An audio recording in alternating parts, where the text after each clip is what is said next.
Hey guys, we're here in Nashville, Tennessee, CMA Week, and I'm joined by Mr. Ryan Hurd. How you doing, mate? I'm doing awesome, man. It's great to be back. Thank you. Good to see you. So, CMA Week has kicked off. It's officially here. So, Is this a pretty crazy week for you? I know you've just been doing some radio remotes. Yeah, it's awesome. This is fun because, like, you see all these people that you love, but, you know, because the year's so crazy, we're kind of winding down. This is the last big push, you know, and it's just, it feels like a reunion. It's cool. Like, I was, like, with the brothers all afternoon, and that was really cool. And it's cool to be in Nashville and do it all, like, you get to go home at the end of the night. And so we just, this is a really special week. It's always been fun. I mean, especially because all the Songwriter Awards are this week, too, and that's such an amazing thing. It's really unique to this place. And, like, no place in the entire world values songs and songwriters like Nashville does. So, and then to get to do the awards tomorrow, man, it's just a really amazing week. I'm glad you're here for it. Yeah. So, did you do the Ascap Awards last week? I did the CSAC Awards. CSAC, yeah. On Sunday night. I got to present Songwriter of the Year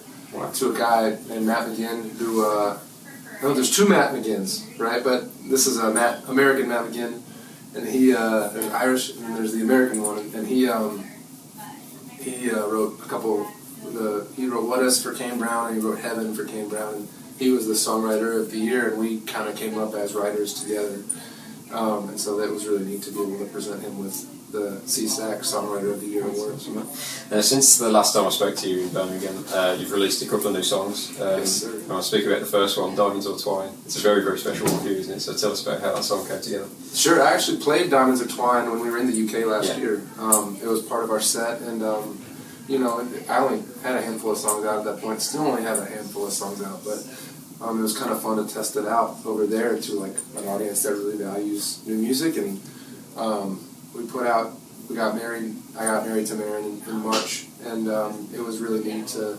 On Thursday night, we went out to dinner, just the two of us, and at the end of it, I was like, and I had one more thing as a surprise, and so I told her that we were releasing this song just as a gift to her, and it's been really cool to like see the response. We didn't promote it at all. It was just a really honest moment that we kind of put out into the country music world, and people really like it. Made not only like it's only about and for one person, but other people really have responded to it, and it's become a part of so many other people's lives in a way that I've never experienced before in music. Like people use it as a part of their wedding now, and I get invited to like 5 or 6 weddings a week. Seriously, I'm not kidding, and it's such a huge honor. I say that like with a lot of like thankfulness and gratitude. Because, and I can never go because we work on the weekends and whatever, but it's such a cool thing to like have a song that you wrote and you gave to somebody that like other people have made us such a huge part of their own like special day.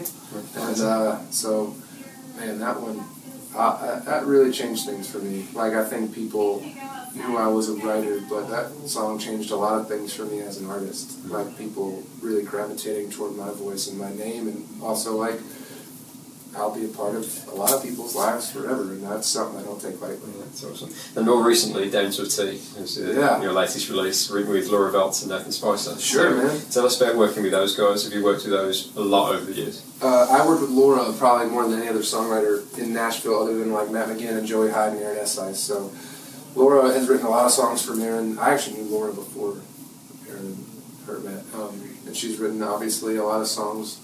For her, she wrote Rich, and she wrote I Could Use a Love Song and some new ones on her new album.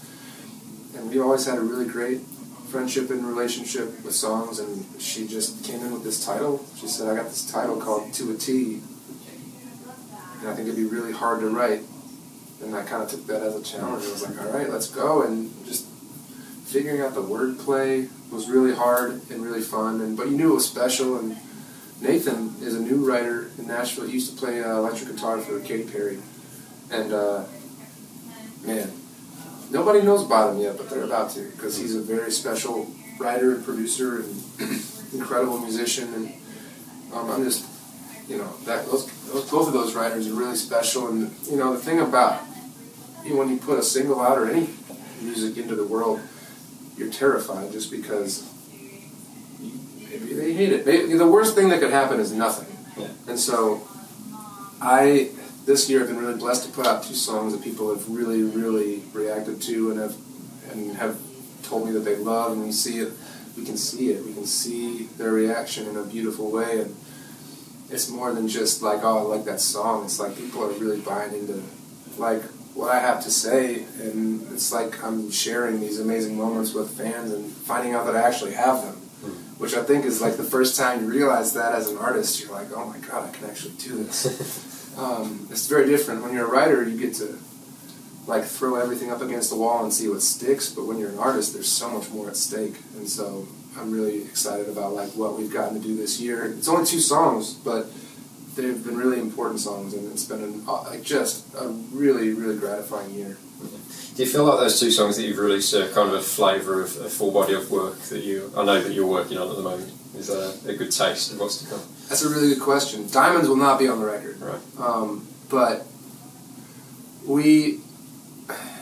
I've recorded so many songs for RCA Records that like it's a lot of rock and roll, man, and it's a lot of great great songwriting, which is the country music part of it. And I've been working with one of my very best friends, Aaron Esheis, for years, writing songs and producing songs.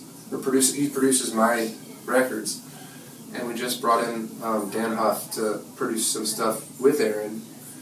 And it's been a really, I've never felt more creative than I do right now as an artist. And as a writer, you kind of go in waves because you write so much that some weeks I find I'll have it for a week or 2 and then I'll lose it and I'll get it back. But as a writer, as an artist, I feel like this is, I'm hitting my stride creatively and figuring out, what my voice is, what songs are people what songs are the most impactful that I put out. And I was about to go a totally different direction.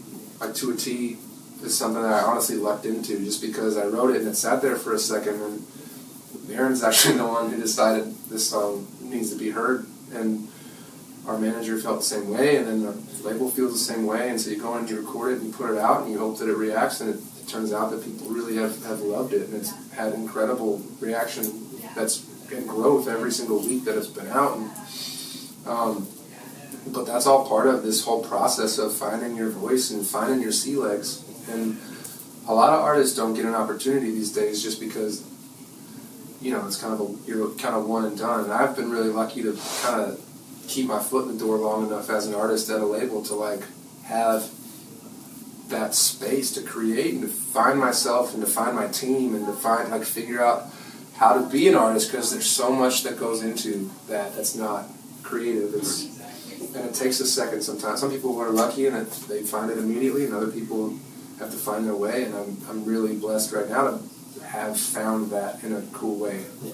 And you mentioned earlier on that you brought in Dan Huff to work on the production side. What is it about Dan that just makes him one of the most kind of go-to guys in Nashville? Because he's nominated for Musician of the Year again, isn't he? Yeah, and producer. Is that the thing? I don't know. Yeah. I don't know. I mean, he's just so musical. That's the thing. And he speaks in this weird, most people talk about songs in terms of adjectives. He's like, I need this song to be more vulnerable or innocent. But to have the technical knowledge to make a sound like a song, and the musical ability to make a song sound innocent or vulnerable or whatever, that's the magic. And Dan's got that magic, and there's a reason that he's on so many hit records. And honestly, a really easy or a great example of that is when we did To a T, I kind of argued over the synth part, and I was like, I like the demo synth part, and this needs to change it. And Dan he just talked about it. He's like, listen, you might like that way that individual part sounds better, but it distracts from your voice at the top of the song, and so you need who cares what the synth sounds like if it's taken away from the thing that people are listening for. And so that kind of knowledge and experience is something that is priceless. And getting honestly, I was just pumped that the guy wanted to work with us. And he's really, really deferential to Aaron, who is a brilliant, brilliant producer but doesn't have as many skins on the wall. So it's to see someone like that really respect someone else's talent with honestly no he doesn't need Aaron's help, and he could produce whatever he wants on his own. But to see him respect someone else's creativity who is much younger than them, and honestly Aaron who looks up to Dan, that's a really neat thing too, and it makes you realize like that's the reason he's stuck around for all these years and why he's the most successful producer in the history of this town is because of his all of that stuff. That's awesome. And congrats on the success of Sunrise, Sunburn, Sunset. Thank you. Your second number one, am I right? That is my second. I've had a lot of songs go on the radio, but man, they don't all get up to number one. So it was really a special thing to have another one, man. And Luke is such an amazing guy. He's exactly what you see is what you get. But tell us about that process of, like, how does the song get from you to Luke? Because that must be the jackpot moment when Brian calls and says, yeah, I want to record this. Oh, man. I think it's less about getting to the artist, because at this point I can sort of send songs to people, but to have someone love it enough to record it and then put it on the radio, that means they're going to sing it for the rest of their career. So, man, he immediately said, I'm recording this. And it was like the last song he recorded for the album, and it was his decision to put it on the radio. Most of the time you pitch a song, your publisher takes it to the label, or they take it to a manager, and like trickles to the artist. And this one went straight to the A&R person, and went straight to Luke. And it I don't know, man. I don't know how that all connects, but I'm really thankful that it did this time. And, like that radio, man. It's everything we do is based on getting on the radio and selling tickets. Yeah. And I don't know. We have this rule between the two of us. Like whenever my song or Marin's song is on the radio, you have to listen to it until it's over. You can't change the channel because you never know if you're going to get back on it. Like it could be over tomorrow, and so we're really blessed, and I'm really blessed to be a songwriter in Nashville, Tennessee. That's kind of the only job I've ever wanted since I was 11 years old. So like to be able to still do that, and also to chase down a lot of artist stuff, man. It's something that I finally struck a cool balance with, and I'm really, really blessed to be able to do. Yeah. I mean, with a song like that, now that you're doing the artist thing yourself, is there a part of you when you've got a killer song like that thinks, oh, right, I'm going to save this for myself? Is it a process? Yeah. That one, I would have loved to record that song, and I've never said that about another song. The two songs that I'm like, I could have, I'm glad that I didn't, but the ones that I would have recorded myself were Sunrise and then I'll Be the Moon. Because both of those songs to me are very much my artistry. But I don't regret letting either one of them go. I mean, I'm really, like, I wouldn't, the way people react to, to a T is something, like, I wouldn't have had that moment if I would have put out Sunrise on my own, So, Mitchell Tenpenny says it in a way, he's like, man, he goes, I'll let any song go to any other artist because I can always write another one. And that's a very, there's truth to that. Like, sometimes it's a hit and you need to record it, but the best part about doing this is that, I'll write another song. And it's such a huge honor. I've said it already, I say it all the time, for anyone to record your song because they're potentially going to sing it for the rest of their career. So I'm hugely thankful for Luke Bryan and anyone who's done it, like who's taken my song and heard their own voice in it. Like it's a really, really difficult thing to do, and that a lot of people work their entire lives to have just one, and to have two, man, that was really special. Yeah. And in terms of the live shows, you've just announced some headline dates next year with Ryan Beaver. So tell us about him and how much you're looking forward to sharing the stage. I don't know if you know about Ryan Beaver, but he's like the guy who, I don't know if overlooked is the right word, but he put out the best album of 2017 to me, like hands down, called RX. He is one of the best singers and songwriters you'll ever meet. He's from Texas. Just a buddy that we've always loved, each other's music, and I'm really excited that he's opening the shows. But man, I've never done my own show, and so we looked for, and just to see how it went, and we sold out, and playing in New York, LA, Chicago, and Nashville. And I am so excited because those 4 markets are really special to me. I was born in Chicago, I live in Nashville, so those 2 places are really important.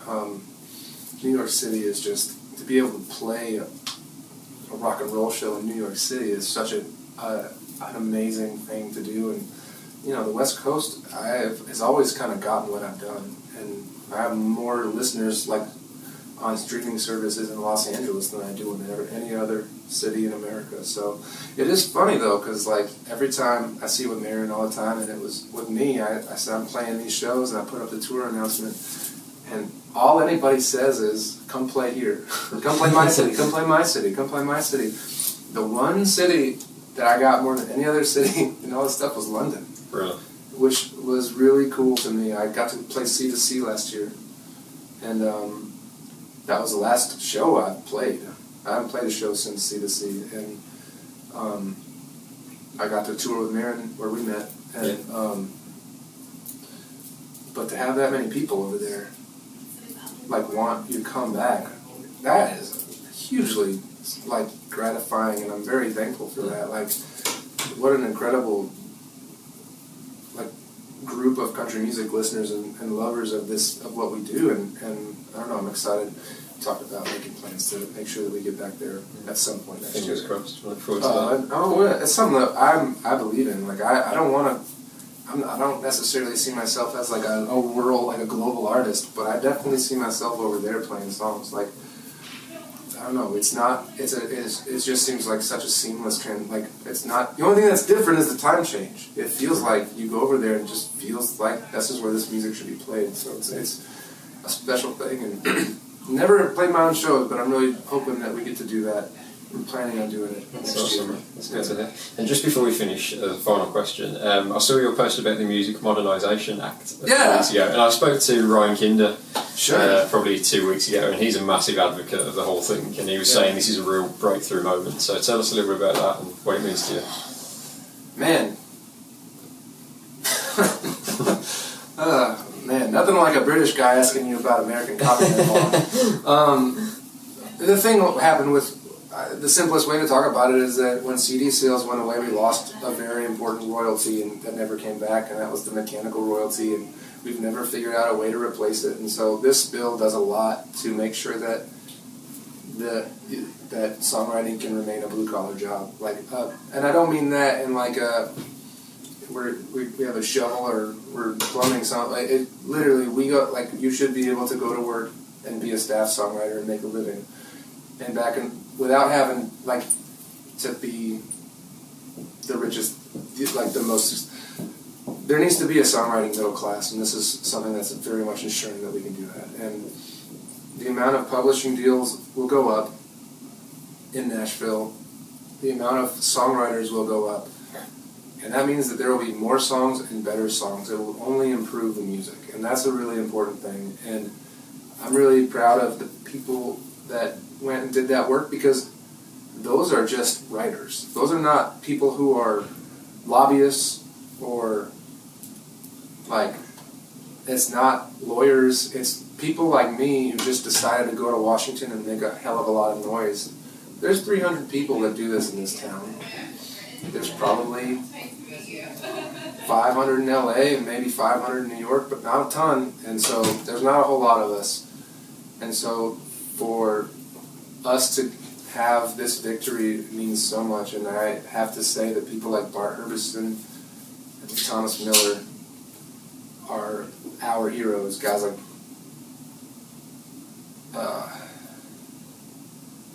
Brett James. I mean, those guys have done this for 10 years, and it means everything to people like me. So that's the long answer. I don't know if you were looking for a shorter one. I'm really excited. It's a really exciting time to be here. Yeah, that's awesome, man. Well, Ryan, thank you for doing this. Always good to see you, man. And we'll hopefully see you in the UK very, very soon.